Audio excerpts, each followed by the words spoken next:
Chicken কাবাব বা beef কাবাব আমরা তো প্রায় খেয়ে থাকি। বাঁধাকপি দিয়ে যে এত সুন্দর কাবাব বা টিকিয়ে তৈরি হয় না দেখলে বিশ্বাসই হবে না। আসসালামু আলাইকুম, কেমন আছো তোমরা সবাই? নতুন একটি রেসিপিতে তোমাদের সবাইকে স্বাগত জানাই।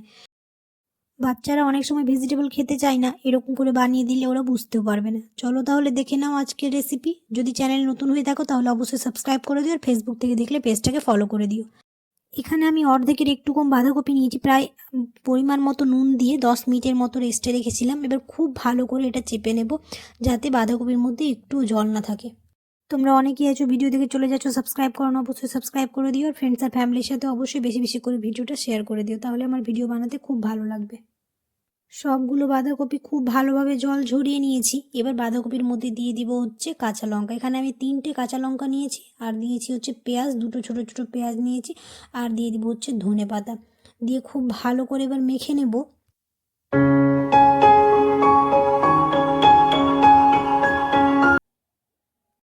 এর মধ্যে এখন দিয়ে দিলাম হচ্ছে 1 চা চামচ আদা রসুন বাটা। দিয়ে খুব ভালো করে মেখে এবার দিয়ে দিব হচ্ছে সব গুঁড়ো মশলা, যেমন হচ্ছে কাশ্মীরি মরিচের গুঁড়ো, কাঁচা জিরে গুঁড়ো, হলুদ গুঁড়ো, একটু জোয়ান, গোলমরিচ গুঁড়ো, গোটা ধনে আর আমচুর পাউডার।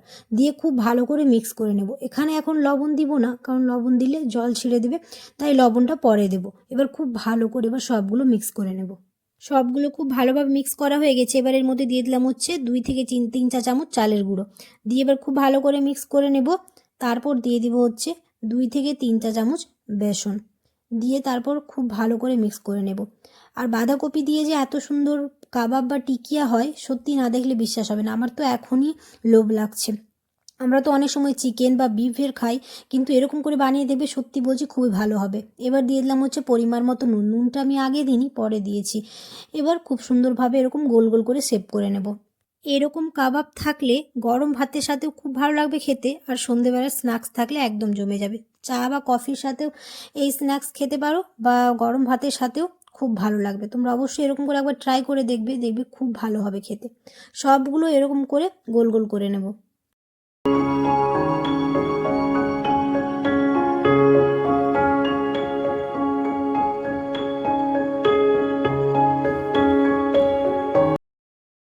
এই সময়টাতে বাঁধাকপির পেঁয়াজি বা বাঁধাকপির পকোড়া খেতেও খুব ভালো লাগবে। আর এরকম করে ইউনিক যদি কিছু বানানো যায়, তো বড় থেকে ছোট সবাই খুব পছন্দ করবে। এইদিকে সবগুলো বানানো হয়ে গেছে, এদিকে তেল বসিয়ে দিয়েছি। তেল গরম হয়ে আসলে এক এক করে সবগুলো ছেড়ে দেব।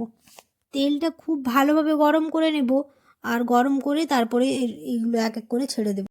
একটা কাঁটা চামচ নিয়ে এপিট ওপিট করে খুব ভালোভাবে লাল লাল করে ভেজে নেব। গ্যাসের ফ্লেমটাকে বাড়িয়ে রাখবো, তাহলে এটা খুব ক্রিস্পি হবে।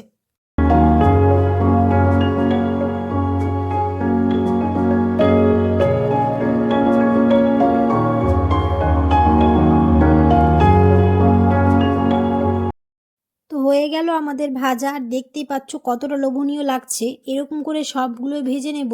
আর তোমরা অবশ্যই এরকম করে একবার বাড়িতে ট্রাই করে দেখবে, খুব ভালো হবে খেতে। চলো তাহলে আজকের ভিডিওটা এখানেই শেষ করছি। কেমন হয়েছে রেসিপিটা তোমরা অবশ্যই কমেন্টে জানিও। আর যদি ভালো লেগে থাকে তাহলে অবশ্যই একটা লাইক করে দিও। দেখা হবে খুব শিগগিরই পরের একটি নতুন রেসিপিতে। সবাই খুব ভালো থাকবে, সুস্থ থাকবে, সাবধানে থাকবে। আল্লাহ হাফিজ। তোমরা অবশ্যই এরকম করে একবার ট্রাই করে দেখবে। এরকম জিনিস থাকলে সন্ধেবেলার চা বা কফি একদম জমে যাবে।